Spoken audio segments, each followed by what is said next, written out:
Often the big challenges of faith for us come in the form of the practicalities of life in this world. Isn't that so often the case? Aren't those so often the things that we really fret over and the things that stretch our faith the very most? Will God be with me? This is Encounter the Truth with Jonathan Griffiths. I'm Steve Hiller. Glad you're with us as we continue a message looking at the faithfulness of God. And Jonathan, I think it's important for us to look at that regularly, because as you point out, sometimes as we go through some of the struggles, the practicalities of life, we do question that. We do wonder sometimes about God's faithfulness. Well, when things in life are not working out well for us, or where we struggle to see how God's plans are being worked out for us in the circumstances we face, one of our challenges of faith, one of our temptations really, will be to question the faithfulness of God. Is he true to his word? Has he forgotten me? Does he still love me? Does he still care about me? And we all know something of those questions and those struggles if we're followers of Christ. But the stories of Scripture, the stories of the lives of the saints of old teach us that even in the ups and the downs of circumstances, God is true to his people and true to his word. And we certainly see that in the life of Abraham and in the life of Sarah. And we see God's faithfulness to his promises and his faithfulness to his people worked out in a wonderful way in this particular section of the story. Well, that section we're looking at today comes from the book of Genesis. We're in chapter 21 as we continue the message, the God of Astounding Faithfulness. Here is Jonathan. On the morning of Hagar and Ishmael's departure, Abraham gets up early, no doubt with a heavy heart. He prepares a skin of water and some bread. He gives it to Hagar. He sends her away with the boy, with their son.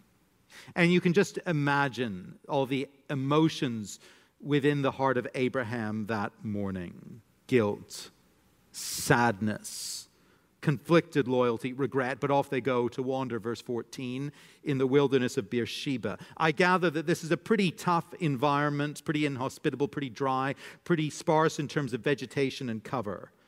Soon enough, predictably, the water is gone. Hagar puts her son under some bushes to shield him from the elements, and the scene is now entirely heartrending. Verse 16, then she went and sat down opposite him, a good way off, about a distance of a bow shoot, for she said, let me not look on the death of the child. Evidently, both mother and child are now crying out in despair, crying out in fear, crying out for any kind of help. It's a tragic scene of vulnerability and isolation. But verse 17 is really quite beautiful. Notice it with me. And God heard the voice of the boy, and the angel of God called to Hagar from heaven and said to her, what troubles you, Hagar? And of course he knew. Fear not, for God has heard the voice of the boy where he is. Up, lift up the boy and hold him fast with your hand, for I will make him into a great nation. God heard. God saw. There was no one else there to help. They were totally alone, and there are those situations, are there not, where we can be isolated and vulnerable in our needs. Perhaps that's your situation in some measure today. Does anyone see? Does anyone hear? Does anyone care?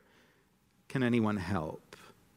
Well, God sees, he hears, he cares, and he can help. He sees every vulnerability. He hears every cry of heart. What a thought that is. What a truth. And hearing and seeing, he extends his kindness now. And it's clear that he does so in particular out of faithfulness to Abraham. That's very, very interesting. God had indicated this intention in verse 13. He's going to make a nation out of Ishmael. This won't be the end of Ishmael's story, and he will do so because of Abraham, because he is Abraham's son. Now, Hagar and Ishmael, they've left the covenant household. They've left the place of blessing. Ishmael has actually despised the son of the promise. Hagar is going to go and seek a wife for him from Egypt, and that's never a good thing, going down to Egypt. She's not going to seek a wife for him from the people of God. They're not inside the realm of God's salvation here. I think they've stepped away. That's the symbolic significance. But God is still showing his kindness to them. He is doing it in a special sense on account of his promises to Abraham. And seeing that, observing it, it just expands our view and our understanding of God's faithful concern. I don't know the particulars of your circumstances, but I'm sure there are some with us today, some listening, who are in that very tough situation of having children or grandchildren who have walked away from the faith that they were once taught. That they're off in the wilderness, as it were, and it burdens you. It grieves you. Well, in the midst of that heartache, don't imagine that God doesn't care about them anymore. The scene in the wilderness is a lovely picture of how God's faithful care follows people, even as they are traveling away from the household of faith. He hasn't forgotten them. They're not off his radar. Obviously, we need to pray for salvation to follow such people, and that's a serious matter. The story isn't telling us that God's salvation reaches every wanderer, but in practical terms, what kindness God shows. Verse 19. Then God opened her eyes, and she saw a well of water. And she went and filled the skin with water and gave the boy a drink, and God was with the boy. And he grew up. He lived in the wilderness and became an expert with the bow. He lived in the wilderness of Paran, and his mother took a wife from the land of Egypt. The Lord made a way for this family, this mother and son. He made a future for him, gave him gifts and skills, and in earthly terms, he blessed him. And it shows us something of the faithfulness and the kindness of God that seems to almost overflow and spill over from the household of faith and even reach out into the wilderness. It's wonderful to see. We see another aspect of this too, God's faithfulness in practical matters, just briefly at the end of the chapter. You'll remember that Abraham got into some really hot water in the previous chapter with Abimelech. He deceived him. He almost caused Abimelech to fall under the full and immediate judgment of God. And Abraham got there because he was fearing what Abimelech, this unbelieving Gentile king, would do to him as he traveled through the land under his control. But what happens here is really quite wonderful. Abimelech notices that this man, Abraham, enjoys the blessing of God. This man sojourning in his land, as Abimelech would see it, this man has something special about him. And rather than resent that or want to persecute Abraham and drive him out, Abimelech is actually drawn to Abraham. In fact, he seems to have a kind of fearful respect for him. Notice it with me, verse 22. At that time, Abimelech and Phicol, the commander of his army, said to Abraham, God is with you in all that you do. Now, therefore, swear to me here by God that you will not deal falsely with me or with my descendants or with my posterity, but as I have dealt kindly with you, so you will deal with me and with the land where you have sojourned. And Abraham said, I will swear. And so Abraham was shown favor. He and this Gentile king, they made a covenant together. And just notice how it all ends there. Verse 33. Abraham planted a tamarisk tree in Beersheba and called there on the name of the Lord, the everlasting God. And Abraham sojourned many days in the land of the Philistines. The Lord so worked in the situation, in the relationship, in the heart of this king, that Abraham was given peace and liberty to worship the Lord and to dwell for many days in the land of the Philistines. The Lord has taken this potentially very, very ugly situation, a relationship that started off on precisely the wrong foot. He has taken it all and he has made a way for Abraham in this new land among a people who might well have been his enemies, who should have been his enemies. In the details, in the practicalities of life, in the providential provisions, God shows himself faithful. Friends, for you and for me, the big challenges of faith are not always to believe that God will save us in the end, that he will save us when we are knocking on eternity's door, save us from the fires of hell and welcome us into his eternal kingdom. Often the big challenges of faith for us come in the form of the practicalities of life in this world. Isn't that right? Isn't that so often the case? Aren't those so often the things that we really fret over? and the things that stretch our faith the very most. Will God be with me? Will God go before me as I move to a new place, as I start a new job? Will He watch over my children and my loved ones in these uncertain times? Can I trust Him in my new season of uncertainty with health or with finances, with my family situation that just threatens to unravel before my eyes? Will He be faithful in all these things? And of course, there's no promise here that God is going to spare us all grief and all loss and all difficulty. No, that's not the promise of the passage. But this account, it shows us the full depth and breadth of the loving care and faithfulness of God. His faithfulness in the practicalities of life in this world. He has His finger on the details. He goes before us. He hears the cry. He sees the distress, even of those who are at present living in the wilderness. I don't know what are the burdens of your heart today for the practicalities of life, the cares and the worries. Practicalities for your life, the life of those you love. But do you trust Him in those things? Will you trust Him? And will I? We see God's faithfulness in the practicalities of life, but we see it not only there, we see His faithfulness in the promise of salvation. There is, of course, something much bigger going on here than the dramas of one man and one family living at one point in ancient history in one particular corner of the world. Right at the start of the Abraham story, you'll remember back in Genesis 12, God made it clear that the story of this family would be painted on the grand canvas of world history, of salvation history. Abraham's life and Abraham's future would be about the blessing of God coming to a broken world. It's about the bigger drama of the fall and God's grand plan to make all things new. Let me just remind you of the promise of God back in Genesis 12, that famous promise. God comes to Abraham. He sort of taps him on the shoulder, as it were, and says to him, verse 2, I will make of you a great nation, and I will bless you and make your name great, so that you will be a blessing. I will bless those who bless you, and him who dishonors you I will curse, and in you all the families of the earth shall be blessed. That's the promise. That's the start of the story. And as the story has progressed, the great barrier to this plan of God has been the childlessness of Abraham and of Sarah. That's been the great tension in the narrative, the great crisis at the very heart of this drama. Abraham and Sarah, they make a variety of missteps in thinking that the burden was upon them to find a solution to the crisis of infertility. In chapter 15, the attempted solution was the naming of an alternative heir. In chapter 16, it was having a child by Hagar, the maidservant.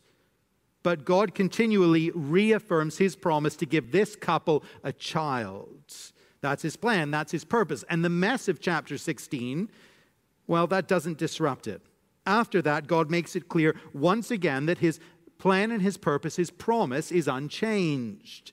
Genesis 17 and verse 19, God reaffirms it. He says to Abraham, Sarah, your wife, shall bear you a son, and you shall call his name Isaac. I will establish my covenant with him as an everlasting covenant for his offspring after him. Abraham, your attempt to find another solution through Hagar, that is not going to be the way. The plan has been a long time in coming to fruition, but it's never deviated, never changed. And so we reach chapter 21 and verse 1. The Lord visited Sarah as He had said, and the Lord did to Sarah as He had promised. And Sarah conceived and bore Abraham a son in his old age at the time of which God had spoken to him. Now, as we read that line, as we read that statement, we have to pause and recognize how familiar is this motif and this storyline. How familiar it is for us as New Testament people. The plan of God comes to a point of wonderful fruition when the Lord brings a child to a woman in the most unlikely of circumstances. Sound familiar? The Lord gives a child to a woman who should not be expecting. And He does so by a miraculous intervention and in accordance with His word of promise. We've seen it before, haven't we? Our minds turn quickly to Mary and Joseph and their startling news all those centuries later. And in this ancient moment of the fulfillment of God's promise, we see a pointer, don't we, to the greater fulfillment yet to come those centuries later. God will bring salvation just as he promised through Abraham's son, through his son Isaac. But ultimately, he will bring that plan to a greater fruition through the greater son to come, even the Lord Jesus Christ. This is Encounter the Truth with Jonathan Griffiths and a message called The God of Astounding Faithfulness. We're going to pause right here, but we'll get back to this message in just one moment. By the way, if you ever join us late, you have to leave early, or you miss a broadcast and you want to go back and listen to what you missed on the radio, you can always come and listen at our website. It's encounterthetruth.org. That's encounterthetruth.org. Well, our message today is part of a series we're calling The Blessing, as we continue our look at Genesis 21. So if you don't have a Bible handy, you can grab one and join us there as we get back to the message. Here is Jonathan. Now, here in chapter 21, the promised child, the baby of miraculous conception, he takes center stage. God's plans, God's purposes, they do revolve around him. And it is actually the central importance of this child, the centrality of this child within the salvation plan of God that ultimately makes sense of this narrative. I don't know if you felt this at all as we were reading it, but there is something a little strange, isn't there? Something a little bit kind of jarring about the fact that Hagar and her young son are sent away into the wilderness. After all, doesn't that just seem a little bit harsh, maybe? A little bit tough? Don't we have some sympathy with Abraham when he's reluctant to follow through? Don't we wonder just a little why God seems to be for this plan? Well, we will only make sense of it when we see that the promised baby, Isaac, is at the very heart of all that is going on here. Just keep that in mind as we look again at the details briefly. There's that great rejoicing at Isaac's birth, a grand celebration. But here's that fly in the ointment, verse 9. But Sarah saw the son of Hagar, the Egyptian, whom she had borne to Abraham, laughing. And so she calls for Hagar and Ishmael to be thrown out. Abraham's upset, verse 11, and the thing was very displeasing to Abraham on account of his son. Now, to us, Sarah looks wrong here, and Abraham looks right. That's how most of us will essentially read this. That's what we assume. But that's not how God seems to see it. And that comes as a bit of a surprise to us. Verse 12, but God said to Abraham, be not displeased because of the boy and because of your slave woman. Whatever Sarah says to you, do as she tells you. But surely that's a little bit tough. I mean, of course, the boy, he shouldn't have been mean-spirited. He shouldn't have been mocking in his tone toward Isaac. But isn't this an overreaction? And Abraham, he doubtless had a real sense of affection for Ishmael in a time where children were perhaps less certain to live through infancy and childhood than they are today. Perhaps the elderly father thought to himself it wasn't such a bad idea to have two sons in the house. So why is it right for Hagar and Ishmael to go? End of verse 12. Notice the reason God gives. Do what Sarah says, for through Isaac shall your offspring be named. The promise, the blessing, the covenant, the salvation plan, it's all going to come through Isaac. You do not need and you should not keep a second son in the household as a backup plan. Ishmael is not the plan, and he never will be. And more than that, Ishmael's response and reaction to the promised child, it actually sets him outside the blessings of the household in an ultimate sense. Isaac is God's miraculous gift to Abraham and Sarah. He is the means by which God will bring his blessing to the world, even salvation blessing. And Ishmael has shown, even in his youth, that his heart is set against this child of promise. And so he is to go. The coming of Isaac, the departure of Ishmael, it teaches us two vitally important truths. Teaches us, on the one hand, that God will save in his way, by his appointed means, in accordance with his spoken word, and without the help or scheming of human agents. Ishmael, he was a backup plan. He came from Abraham and Sarah's scheming. And his departure, it is a sadness, but it is also a confirmation that God's salvation will come on his terms and not on our terms. Added to all that, the departure of Ishmael teaches us that access to salvation blessings, it is tied to our reaction to the miraculous child of promise.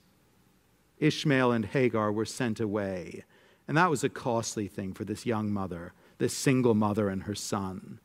They were sent away because Ishmael despised the promised child, the child who would be the means of God's salvation. This was the trigger for everything.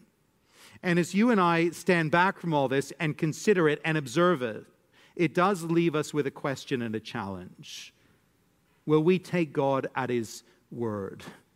Will we trust his promised salvation? Will we delight in the child of his promise? I've suggested before in this series and at other times that the default mode of the human heart is a works-based religion, a do-it-yourself approach to salvation. Thanks to YouTube, we're all becoming do-it-yourself home renovation experts, mechanics, plumbers, you name it. But we need to admit that there are certain things that we cannot do, cannot figure out, cannot achieve on our own. And salvation is chief among those things. Ishmael represented Abraham and Sarah's attempt to do God's work for him. It was a very human endeavor. And his dramatic exit from the story, it is a stark reminder, even a warning, that the spiritual do-it-yourself approach will never work and can never work. But God's plan is to save us in his own way, through his own purpose and plan, through Jesus. Through his coming, through his life, through his death, through his resurrection. God's plan and his purpose is to save us through the promised child and to make us his very own. And all that is ours as we simply trust in the promise and receive the Son. We receive the inheritance with him and the welcome and the place within the family of promise. But we need to see how seriously God takes our response to the child. We cannot have a home with God. We cannot be part of the family. We cannot enjoy his blessings if we will not welcome and receive the Son. So many in our world, they scorn him and they despise him and they reject him. They mock him. And the casting out of Hagar and Ishmael, it is a warning that God will not welcome those who do not accept his plan and his provision, who do not welcome his Son. Question comes up a lot. I was asked it just this week. What about people around the world who are devout in their own religion, committed to God in their own way? What does the God of the Bible make of that commitment? How will he respond to devout people who are not Christian believers? And the answer the Bible gives us is this: God has made his way of salvation. He has worked out his promises in accordance to what he has spoken. And having done that, the key issue is this: how will you and I respond to what God has spoken, to what God has promised, to what God has done? How will we respond to his Son? And for some who are with us today, that's the key issue that you need to grapple with personally. God has worked out his plan of salvation. The offer to accept it by faith is there, but what will you make of it? What will you make of him? God is the God of total faithfulness. Faithfulness in his care and provision in the practicalities of life. He's faithful in working out his plan of salvation as promised, even through his Son. And so the question for us as we close, will we be a people who take him at his word? Will we trust him today and for all the days that are to come?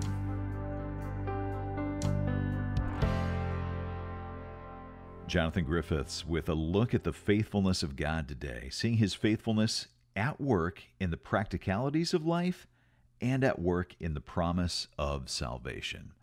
Our message is called The God of Astounding Faithfulness. And if you've missed any part of this broadcast or any previous broadcast in our series called The Blessing, you can come to our website and listen online. Just stop by encounterthetruth.org. And while you're there, I want to ask you to consider a gift of support, because it is your generosity that keeps Jonathan's teaching on this station. Again, you can listen online or support the ministry by coming to encounterthetruth.org. Well, thanks for listening today, and I hope you'll join us next time.